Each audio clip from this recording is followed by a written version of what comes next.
तो ये कहानी एक ऐसे बच्चे की है जिससे सभी लोग थर थर कांपते हैं और इसको पूरी दुनिया से छुपा कर रखा जाता है, क्योंकि इस बच्चे के पास एक ऐसी एबिलिटी है जिससे ये गॉड्स और डीमंस को एक ही झटके में मौत के घाट उतार सकता है। तो इस कहानी की शुरुआत में हम एक छोटे से बच्चे को देखते हैं जो कि मरे हुए लोगों के बीच में से चल रहा होता है और वो एक लड़की को ढूंढ रहा होता है जिसका नाम होता है असाका। तभी उस बच्चे के सामने एक दरवाजा खुलता है जहाँ पर एक लड़की ने असाका की कनपट्टी पर बंदूक रखी हुई होती है। तभी वो लड़का उसके पास जाता है और ये कहता है कि असाका, मैंने तुम्हें ढूंढ लिया। असाका उसे देखकर काफी ज्यादा हैरान हो जाती है और वो उस बच्चे से कहती है, योगिरी तुम यहाँ पर क्या कर रहे हो? तभी वो पीछे वाली लड़की कहती है, अगर तुम दोनों की बातें खत्म हो गई हो तो बताओ, वरना मैं इसे उड़ा दूंगी। लेकिन तभी अचानक ये लड़की बेहोश होकर नीचे गिर जाती है, जिसके बाद हम देखते हैं कि योगिरी असाका को गले लगा लेता है। अगले सीन में हम देखते हैं कि ये सब योगिरी का सपना होता है और जैसे उसकी आंख खुलती है तभी उसे एक लड़की जगा रही होती है। योगिरी उठकर कहता है, अरे यार मैं कहाँ पर हूँ और तुम कौन हो? तभी वो लड़की अपना नाम डोरो बताती है और ये कहती है, क्या तुम्हें सच में नहीं पता कि हम कहाँ पर आ गए हैं? फिर वो लड़की पीछे की तरफ इशारा करती है जहाँ पर काफी सारी डेड बॉडीज पड़ी हुई होती है, जिसके बाद हम देखते हैं कि बाहर एक काफी खतरनाक ड्रैगन होता है जो कि उनकी बस पर अटैक कर ही रहा होता है, जिसको देखने के बाद डोरो काफी ज्यादा डर जाती है और योगिरी से चिपक जाती है। तभी हम देखते हैं कि योगिरी कुछ बोलता है जिसके बाद वो ड्रैगन अचानक से गिरकर मर जाता है, जिसके बाद योगिरी अपनी वीडियो गेम निकालकर खेलने लग जाता है और डोरो से कहता है कि अब शांत हो जाओ और मुझे ये बताओ कि यहाँ पर चल क्या रहा है। इसके बाद हमें एक फ्लैशबैक दिखाया जाता है जहाँ पर योगिरी और उसके सारे फ्रेंड्स एक ट्रिप पर जा रहे होते हैं और जैसे उनकी बस टनल के अंदर जाती है वो इस जगह पर टेलीपोर्ट हो जाते हैं और किसी को भी समझ नहीं आ रहा होता कि आखिरकार वो यहाँ पर आए कैसे। तभी अचानक बस के अंदर एक लड़की आती है जिसका नाम होता है शीला की जवानी, और वो उनसे कहती है कि मैं एक मैजिशियन हूँ और तुम सब मेरी बात सुनो। अगर तुमने मेरी बात नहीं सुनी तो काफी बुरा हो सकता है और मेरी अटैक की पावर भी काफी ज्यादा है, तो गड़बड़ करने की कोशिश मत करना। जिसके बाद वो ये बताती है कि मैंने तुम सबको यहाँ पर एक मैजिक कैंडिडेट के रूप में बुलाया है, और उसके बाद वो मैजिक करने लगती है और उसके हाथ में से काफी खतरनाक रोशनी निकलने लगती है और हम देखते हैं कि वहाँ पर सारे स्टूडेंट के अंदर से भी रोशनी निकलने लगती है। लेकिन डोरो ये देखती है कि उसकी बॉडी में से कोई भी रोशनी नहीं निकल रही होती। तभी वो लड़की कहती है कि मैंने तुम सबके अंदर एक सिस्टम इंस्टॉल कर दिया है और तुम अपने सामने अपने स्टैट्स को देख सकते हो। जिसके बाद सारे बच्चे अपने स्टैट्स को देखने लग जाते हैं, लेकिन डोरो ऐसा नहीं कर पाती। तभी शीला कहती है कि तुम सबको अपनी मैजिक पावर बढ़ानी है और तुम्हारे पास सिर्फ 1 महीने का ही टाइम है। जिसके बाद डोरो शीला से ये पूछती है कि यहाँ पर जितने भी बंदे हैं सभी के अंदर से लाइट आ रही है और सभी को अपने स्टैट्स दिख रहे हैं, लेकिन मुझे क्यों नहीं? तभी शीला कहती है कि अरे यार तुम्हारे साथ तो काफी बुरा हुआ, मुझे ये लगता है कि तुम्हारे स्टैट्स काफी ज्यादा कम है। फिर हम देखते हैं शीला उनसे कहती है कि तुम सबका मिशन 1 घंटे बाद स्टार्ट होने वाला है, और ये कहकर वो वहाँ से चली जाती है। जिसके बाद एक लड़की डोरो को ये बताती है कि मुझे यहाँ पर अपना मिशन दिख रहा है कि हमारे ऊपर कुछ देर के बाद एक ड्रैगन अटैक करने वाला है। तभी हम देखते हैं कि सामने से एक लड़का आता है, वो ये कहता है कि हम सबको मिलकर काम करना चाहिए, तुम सबके स्टैट्स जो भी है तुम सब मुझे बताओ। जिसके बाद वो सारे बंदे अपने स्टैट्स को लिखकर उस बंदे को दे देते हैं, लेकिन यहाँ पर काफी सारे लोग ऐसे थे जिनकी बॉडी ग्लो नहीं कर रही थी। अगली सीन में हम देखते हैं कि सारे बच्चे बस से नीचे उतर जाते हैं, लेकिन डोरो योगिरी को उठाने के लिए बस के अंदर रुक जाती है जो कि अपने घोड़े बेचकर सो रहा होता है। तभी हम देखते हैं कि बस के अंदर एक बंदा आता है जो कि उनके सामने चेयर्स को लगा देता है और बस को लॉक कर वहाँ से चला जाता है। जिसके बाद एक काफी खतरनाक ड्रैगन उनकी बस पर अटैक करता है। जिसके बाद हमारा सीन दोबारा से प्रेजेंट के अंदर आता है, जिस पर योगिरी ये कहता है कि अच्छा ये बात है, ये सब हुआ था और मेरे ख्याल से यहाँ पर सिर्फ एक ही ड्रैगन था जो अब मर चुका है, तो हमें बाहर कोई भी खतरा नहीं होने वाला। जिसके बाद वो दोनों बस से बाहर आ जाते हैं, लेकिन उनके सामने अलग अलग चॉइसेस होती हैं। एक तरफ जंगल होता है, एक तरफ पहाड़ होते हैं और एक तरफ एक गाँव। ये दोनों अभी आपस में बात ही कर रही होती है। तभी डोरो ये कहती है कि वो देखो आसमान में कोई उड़ता हुआ नजर आ रहा है, अरे ये तो हमारे क्लासमेट्स हैं। जिस पर योगिरी कहता है, क्या मैं इन्हें मार दूं? इन सब ने हमें ड्रैगन के पास मरने के लिए जिंदा छोड़ दिया था, तो मैं सोच रहा हूँ इनको टपका देता हूँ। जिसके बाद वो तीनों लड़के नीचे आ जाते हैं और उनमें से एक लड़का जिसका नाम हीगा होता है वो अपनी फायर एबिलिटी से उन पर अटैक करता है जो कि डोरो के बिल्कुल साइड से निकलती है। जिसके बाद वो तीनों लड़के डोरो को परेशान करने लगते हैं। तभी योगिरी ये कहता है कि बहुत हुआ, अब बारी आती है इन तीनों को सबक सिखाने की। अगले सीन में हम देखते हैं कि योगिरी हीगा की तरफ उंगली करता है और ये कहता है कि मर जाओ। जिसको सुनने के बाद वहाँ पर खड़े सारे बंदे हंसने लगते हैं और ये कहते हैं ऐसे कैसे कोई मर सकता है। लेकिन तभी अचानक हीगा नीचे गिर जाता है, जिसको देखने के बाद उसके दोस्तों की पैंट भी गीली हो जाती है। योगिरी उनसे कहता है कि मैंने तुम्हें मना करा था, हमसे पंगे मत लो और अपनी जगह से हिलना मत। तभी हम देखते हैं कि एक बंदा हीगा को उठाने के लिए आगे बढ़ने लगता है। योगिरी उससे कहता है कि मैंने तुम्हें मना करा था ना, और योगिरी उसे भी मरने के लिए कहता है और वो बंदा भी वहीं पर मर जाता है। जिसके बाद वहाँ पर खड़ा हुआ वो मोटा लड़का काफी ज्यादा डरने लगता है। योगिरी उससे कहता है कि अगर तुम भी हिले तो तुम्हारे साथ भी यही होने वाला है। लेकिन तभी वो मोटा लड़का जिसका नाम हाना होता है वो नीचे बैठकर ये चेक करने की ट्राई करता है कि ये दोनों असली में मर गए हैं या फिर जिंदा हैं। लेकिन अपनी चालाकी से वो उन दोनों पर अपना हीलिंग मैजिक इस्तेमाल करने लगता है, लेकिन उसके हीलिंग मैजिक का इन दोनों पर कोई भी असर नहीं होता। जिसके बाद योगिरी बताता है कि अब तो तुम समझ ही गए होंगे ना, अगर मैं किसी के मरने के बारे में सोचता हूँ तो वो बंदा आराम से मर जाता है, ऐसे ही ड्रैगन मरा और ऐसे ही तुम्हारे तुम्हारे दोस्त। और अगर तुम्हें अब भी मेरी एबिलिटी पर कोई शक है तो मैं तुम पर ट्राई कर सकता हूँ। जिस पर हाना कहता है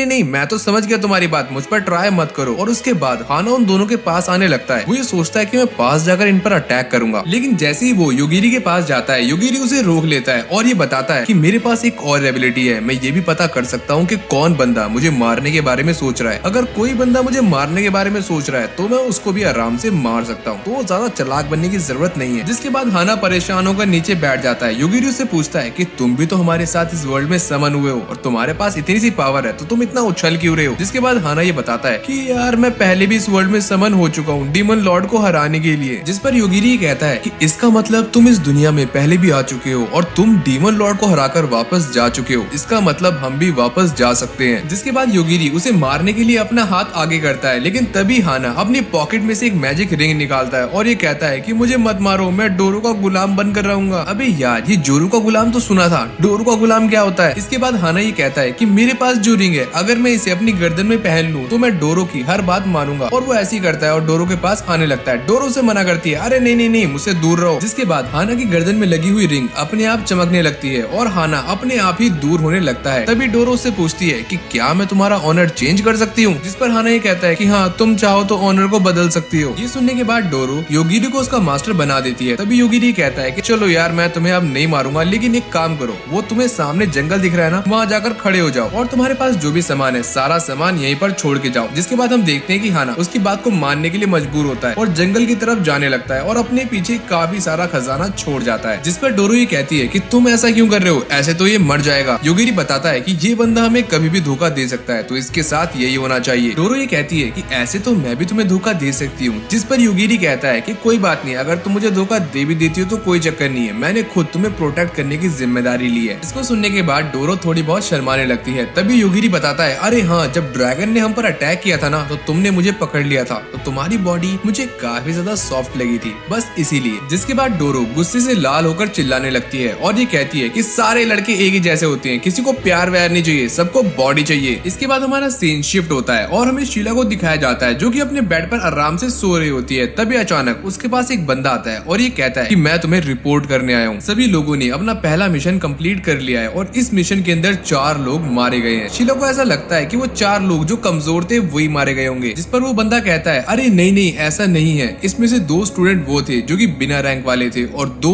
एस रैंक वाले। इसके बाद वो बंदा ये कहता है कि इन सभी के मरने का कोई भी रीजन पता नहीं लगा है और न ही इनकी बॉडी पर कोई निशान मिला है, कहीं ये इंस्टेंट डेथ मैजिक तो नहीं। जिस पर शीला ये कहती है, अरे नहीं ऐसा हो ही नहीं सकता क्योंकि ये पॉसिबल ही नहीं है। ये कहने के बाद वो भी घोड़े बेचकर आराम से सो जाती है। अगली सीन में हम देखते हैं कि डोरो और योगिरी एक टाउन के पास पहुंच जाते हैं, लेकिन उस टाउन का गेट अब बंद होने वाला था। लेकिन तभी ये दोनों वहाँ पर पहुंच जाते हैं और वहाँ पर खड़े हुए गार्ड से बात करने लगते हैं, लेकिन उस गार्ड की बातें इन्हें बिल्कुल भी समझ नहीं आती। तभी वो गार्ड्स एक बंदे को लेकर आते हैं जो कि योगिरी और डोरो की बातों को समझ रहा था। वो बंदा ये कहता है कि तुम वही हो ना जो आज दोपहर को आए हो। योगिरी ये कहता है कि हाँ हम उनसे बिछड़ गए हैं और हमें उनके पास जाना है। वो बंदा ये कहता है कि वैसे तो मुझे तुम्हें सजा देनी चाहिए, लेकिन हमें मना किया गया है कि तुम मैजिशियन के रास्ते में नहीं आ सकते। इसके बाद वो सारे आपस में बात करने लगते हैं और ये बंदा योगिरी को कुछ भी बताने से मना कर देता है और ये कहता है कि अगर ये लड़की चाहे तो मेरे साथ रुक सकती है। तभी डोरो योगिरी का हाथ पकड़कर वहाँ से भागने लगती है। आगे जाने के बाद योगिरी उससे पूछता है कि आखिरकार तुम वहाँ से भागी क्यों। डोरो ये कहती है कि मुझे इस बात का डर था कहीं तुम उसे भी मार ना दो। जिस पर योगिरी ये कहता है, अरे नहीं मैं कोई किलर थोड़ी हूँ। तभी हम देखते हैं कि वहाँ पर एक और लड़की आती है और उन दोनों से कहती है कि अगर तुम्हें कोई मदद चाहिए तो मैं तुम्हारी मदद कर सकती हूँ। जिसके बाद वो सारे आपस में बात करने लगते हैं। तभी डोरो ये कहती है कि मुझे शाम तक ये पूरा का पूरा टाउन घूमना है। योगिरी कहता है कि चलो यार इसकी मदद ले ही लेते हैं। जिसके बाद हम देखते हैं कि डोरो काफी ज्यादा शॉपिंग करती है, लेकिन तभी काफी सारे बंदे उन सभी को घेर लेते हैं और ये सारी की सारी मीरी की चाल थी। तभी योगिरी उनसे पूछता है कि क्या तुम्हें पैसे चाहिए। वो बंदा ये कहता है कि हाँ हमें पैसे तो चाहिए, लेकिन तुम जैसे कमजोर कैंडिडेट को तड़पाकर बेचने में हमें काफी मजा आता है, तो चलो शुरू करते हैं। जिसके बाद हम देखते हैं कि योगिरी अपने पीछे खड़े हुए सभी बंदों को मरने के लिए बोल देता है कि मर जाओ। तभी उसके पीछे खड़े सारे बंदे मर जाते हैं और उसके सामने एक बंदा आता है। वो उसे कहता है कि तुम आधे मर जाओ, लेकिन वो भी पूरा का पूरा मर जाता है। इसके बाद योगिरी एक बंदे की आंखों की तरफ उंगली करता है, जिसके बाद उस बंदे को दिखना बंद हो जाता है और वो तड़प तड़प कर नीचे लेटने लगता है। ये सब देखने के बाद मीरी की हालत टाइट हो जाती है। वो योगिरी से कहती है कि प्लीज मुझे छोड़ दो, मेरे घर पे मेरे बच्चे माँ बाप सब है, मुझे जाने दो। योगिरी उनसे कहता है कि इसका मतलब ये नहीं कि तुम कमजोर लोगों को पकड़ो और उन्हें बेच दो। जिसके बाद हम देखते हैं कि योगिरी उनकी तरफ उंगली करता है और उन्हें मरने के लिए कहता है, लेकिन वो दोनों मरते नहीं है, वहाँ से भाग जाते हैं। डोरो को लगता है कि ऐसा सब कुछ हुआ कैसे, लेकिन तभी थोड़ी दूर जाने के बाद वो दोनों भी गिरकर मर जाते हैं। जिसके बाद योगिरी और डोरो वहाँ से जाने लगते हैं, लेकिन तभी वहाँ पर काफी सारे गार्ड्स आ जाते हैं। वो उसे सवाल पूछते हैं। योगिरी कहता है कि हम तो यहाँ पर घूम रहे थे, हमें नहीं पता ये बंदे आखिरकार मरे कैसे। तभी उन गार्ड्स में से एक बंदा ये कहता है कि मुझे अपनी स्किल के हिसाब से ये लग रहा है कि इन दोनों के अंदर तो कोई भी स्किल नहीं है, तो इन्होंने ये काम नहीं किया होगा। तभी वो गार्ड उन दोनों के सामने आकर उनसे माफी मांगने लगता है। योगिरी उससे कहता है कि क्या तुम हमें रात को रुकने की कोई जगह बता सकते हो। तभी वो गार्ड्स उन दोनों को लेकर एक कासल के अंदर चले जाते हैं, जहाँ पर वो दोनों अपने अपने कमरे में जाकर लेट जाते हैं। लेकिन तभी डोरो के सामने एक भूत आ जाती है और ये भूत काफी ज्यादा मोटी थी। डोरो को लगता है कि ये भूत उसकी बड़ी बहन जैसी है और इसके बाद ये दोनों बात करने लगती हैं। वो भूत ही बताती है कि मैं तुम्हारी पूर्वज हूँ और मैं तुम्हारी हेल्प करने के लिए यहाँ पर आई हूँ, लेकिन तुम्हारे साथ जो बंदा है ना वो काफी ज्यादा खतरनाक है, उससे मुझे डर लगता है कहीं वो मुझे भी टपका ना दे। लेकिन ये मोटी तो पहले से मरी हुई है, तो ये दोबारा कैसे मरेगी। जिस पर डोरो से पूछती है कि तुम मेरी हेल्प कैसे कर सकती हो। उसके बाद वो मोटी ये बताती है कि मैं फिजिकल अटैक को छोड़कर तुम्हारी बाकी अटैक से रक्षा कर सकती हूँ और वो मैं ही थी जिसने तुम्हारे अंदर वो मैजिक इंस्टॉल होने से रोका था। जिस पर डोरो को काफी ज्यादा गुस्सा आने लगता है और वो ये कहती है कि तुमने ऐसा क्यों किया। वो मोटी ये कहती है कि इस मैजिक के काफी सारे फायदे तो हैं, लेकिन ये मैजिक तुम्हारे अंदर इंस्टॉल होने के बाद तुम उस बड़े मैजिशियन के अंदर आ जाती हो और उसके कब्जे में भी। इसके बाद वो दोनों आपस में बात करने लगते हैं। तभी वो मोटी ये कहती है कि तुम्हें सिर्फ मैंने प्रोटेक्ट किया है और बाकी का मुझे नहीं पता, और मैं तुम्हें यहाँ से वापस भेजने में तुम्हें एक टेक्निक भी सिखाने वाली हूँ। अगले सीन में हम डोरो और योगिरी को एक होटल के अंदर देखते हैं, जहाँ पर होटल का स्टाफ जो कि एक लड़की होती है उन्हें अटेंड करती है और उनकी हेल्प भी करती है। फिर हम देखते हैं कि वो लड़की उन दोनों को कैपिटल में जाने के लिए टिकट्स भी देती है। योगिरी उस लड़की को अपना सारा खजाना संभालने के लिए देता है। अगले सीन में हम देखते हैं कि ये दोनों ट्रेन से कैपिटल के अंदर जा रहे होते हैं और योगिरी अपना मस्त गेम के अंदर लगा होता है। तभी डोरो उससे पूछती है क्या तुम भी इस मोटी को देख सकते हो। तभी योगिरी कहता है कि जब से तुमने मुझे इसके बारे में बताया है तब से मैं इसे देख सकता हूँ और ये इतनी मोटी है तो किसी को दिखेगी क्यों नहीं। तभी अचानक उनकी ट्रेन में एक ब्लास्ट होता है जिससे ट्रेन की छत पूरी की पूरी उड़ जाती है और योगिरी डोरो को लेकर नीचे गिर जाता है। अगली सीन में हम दोबारा से उन्हीं गार्ड्स को देखते हैं जिन्होंने डोरो और योगिरी को पहले पकड़ा था, लेकिन अब वो एक लुटेरे से सवाल जवाब कर रहे होते हैं। तभी उन्हीं गार्ड्स में से एक लड़की जिसका नाम लीना होता है वो उस बंदे की आंख निकाल लेती है और उसके ऊपर अपने हीलिंग मैजिक का इस्तेमाल करती है, लेकिन उस पर कोई भी असर नहीं पड़ता। तभी हम देखते हैं कि लीना उसे काट लेती है। अबे यार यहाँ पर चल क्या रहा है। इसको देखने के बाद सारे चौंक जाते हैं। तभी एक गार्ड ये बताता है कि डरने की कोई भी बात नहीं है, लीना एक वैम्पायर है और जब भी किसी को काटती है तो इसका खून उस बंदे के खून में मिक्स हो जाता है, जिससे उस बंदे की एबिलिटीज पहले से काफी ज्यादा स्ट्रॉन्ग हो जाती हैं। लेकिन इसके बाद भी हम देखते हैं कि लीना के मैजिक और काटने के बाद भी उस बंदे पर कोई असर नहीं पड़ता और ना ही उसकी आंख सही होती है। इसके बाद अचानक वहाँ पर एक और बंदा आ जाता है जो कि एक मैजिशियन होता है। दूसरी तरफ हम दोबारा से योगिरी और डोरो को देखते हैं और ट्रेन में एक अनाउंसमेंट होती है कि दूर एक मैजिशियन एक एग्रेसर से लड़ाई कर रहा है। तभी हम देखते हैं कि डोरो योगिरी से कहती है कि तुम इन दोनों को मार क्यों नहीं देते, ये दोनों वैसे भी हमारे रास्ते में आ रहे हैं तो इनको मारकर साइड करो ना। योगिरी ये कहता है कि मैं ऐसे इन दोनों को नहीं मार सकता क्योंकि ये दोनों मेरे रास्ते में आ रहे हैं। अगर ऐसे ही मेरे रास्ते में और भी लोग आने लगे तो क्या मैं सबको मार दूंगा। नहीं नहीं नहीं, मैं ऐसा नहीं करने वाला। तभी हम देखते हैं कि वो मैजिशियन और एग्रेसर उसके पास आ जाते हैं, जिसमें से एक मैजिशियन आम लोगों पर अटैक कर देता है। दूसरी तरफ ये मैजिशियन लीना पर अटैक कर देता है, लेकिन लीना पर इसका कोई भी असर नहीं होता। लीना उससे पूछती है कि तुम्हारी थोड़ी सटक गई है क्या, तुम मुझे क्यों मार रहे हो, तुम्हें जाकर डीमन लॉर्ड को मारना है। जिसके बाद इस बंदे को काफी ज्यादा गुस्सा आता है और ये खतरनाक ब्लास्ट करके पूरी की पूरी बिल्डिंग को गिरा देता है। दूसरी तरफ हम ये देखते हैं कि ये वाला मैजिशियन योगिरी और डोरो से कहता है कि तुम्हें एक मैजिशियन को देखने के बाद उसके सामने घुटने टेक देने चाहिए। ये बंदा अपनी बातें खत्म ही कर रहा होता है, तभी योगिरी उसे अपने अटैक से मार देता है और ये इंस्टेंट मर जाता है। तभी वो एग्रेसर ये कहता है कि मेरा तुमसे लड़ने का कोई भी इरादा नहीं है, मैं तो यहाँ पर ऐसे ही घूमने और खेलने आया था। देख रहे हो, योगिरी ने इस एग्रेसर की भी बैंड बजा दी। तभी हम दूसरी तरफ देखते हैं कि लीना उस मैजिशियन के अटैक से बच जाती है और ये कहती है कि तुम्हें क्या लगा था तुम मुझे इतने आराम से मार दोगे, ये कोई बच्चों का खेल नहीं है मुझे मारना। जिसके बाद वो उस मैजिशियन को उठाकर सीधा नीचे फेंक देती है। यहाँ हम देखते हैं कि योगिरी और डोरो के पास जो एग्रेसर होता है वो उनसे कहता है कि अगर तुम्हें कुछ चाहिए तो मैं तुम्हें दे सकता हूँ। योगिरी उससे पूछता है कि क्या तुम हमें वापस घर भेज सकते हो। वो एग्रेसर कहता है कि नहीं, मुझे बस अपने घर जाने का रास्ता पता है, तुम्हारे घर जाने का नहीं। अगली सीन में हम देखते हैं कि गार्ड्स को वो मरा हुआ मैजिशियन मिला होता है, जिसके बारे में लीना और शीला आपस में बात कर रहे होते हैं। जिसके बाद शीला वहाँ से चली जाती है और लीना अपने एक गार्ड को बुलाकर उससे ये कहती है कि मोटल आर्मी को लेकर जल्दी से जल्दी हानाबूसा की तरफ जाओ। दूसरी साइड हम देखते हैं कि वो मोटी डोरो को एक एक हथियार देती है जो कि उसने उस अग्रेसर की बॉडी से बनाया होता है। वो मोटी बहुत ये बताती है कि ये वाला टूल किसी भी शेप के अंदर चेंज हो सकता है। अगली सीन में हम देखते हैं कि योगिरी और डोरो सिटी के पास पहुंच जाते हैं, जहाँ पर डोरो से पूछती है क्या तुम नहीं चाहते अपनी स्किल्स को इम्प्रूव करना, जिस पर योगिरी कहता है कि मैं क्या करूंगा अपनी स्किल्स को इम्प्रूव करके, मेरे पास इतनी पावर है कि मैं पलक झपका कर किसी को आराम से टपका सकता हूँ। जैसे ये पीछे देखो, ये डीमंस और चोर हमारा पीछा कर रहे थे, लेकिन मैंने इन्हें भी सबक सिखा दिया। ये सब देखकर डोरो काफी ज्यादा हैरान हो जाती है और ये कहती है इसके बारे में तुमने मुझे क्यों नहीं बताया। जिसके बाद योगिरी उससे कहता है कि मेरी स्किल्स की कोई भी लिमिट नहीं है, मैं चाहूँ तो कितने भी बंदों को आराम से टपका सकता हूँ। ये सुनने के बाद डोरो काफी ज्यादा चौंक जाती है। फिर हम देखते हैं कि ये दोनों सिटी के अंदर चले जाते हैं, जहाँ पर उन्हें हर जगह पर बैरियर्स दिखते हैं, लेकिन तभी उनकी नजर सामने एक चमचमाती बिल्डिंग पर पड़ती है जो कि एक होटल होता है। योगिरी कहता है कि हाँ, उस लड़की ने मुझे इसके बारे में बताया था और अब हमें कुछ समय के लिए यहीं पर रुकना पड़ेगा। जिसके बाद वो सारे अंदर जाने लगते हैं, लेकिन तभी उनके सामने उनका एक क्लासमेट आ जाता है जिसका नाम होता है टाचिबाना। डोरो से पूछती है कि सारे बंदे तो फॉरेस्ट में हैं, तो तुम यहाँ पर क्या कर रहे हो। तभी टाची बताता है कि मैं उनसे अलग हो गया था। तभी हम देखते हैं कि उसके पीछे खड़ी हुई लड़की पूछती है अरे